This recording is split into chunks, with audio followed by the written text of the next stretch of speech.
Prenez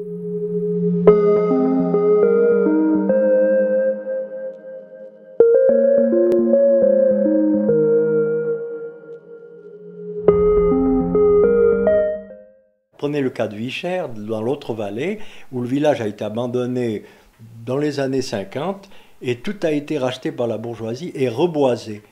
Et dans le fond, c'est pas beau parce qu'il y a de la forêt à gauche, à droite, en dessus, en dessous. Puis cette magnifique clairière du village, aujourd'hui, elle est pratiquement fermée dans la forêt. Alors là aussi, il s'est trouvé un agent immobilier, façon de parler, un entrepreneur du bois, Joris d'Orsières, qui a eu l'idée de racheter le village, ces vieilles maisons en ruine, et puis les remettre en état pour les revendre. Et lui est intervenu énergiquement pour qu'on ne plante pas jusqu'aux abords du village. Alors on lui a laissé un certain terrain que lui a racheté, si bien qu'il reste un village avec un peu de clairière. Sinon ce serait complètement dans la forêt, et puis l'humidité, c'est pas sympathique.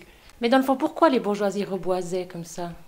Ben, moi j'ai l'impression que c'était plus pour reprendre en main des terrains qui auraient été abandonnés à la nature. À l'époque, c'était comme ça. Peut-être qu'aujourd'hui, on dirait ne touchons rien, laissons faire. Il y aura toutes sortes de buissons qui vont pousser là-dessus, ce qui est pas mal du tout, surtout l'automne quand il y a la défoliation ou juste avant, où c'est magnifique comme différence de couleurs.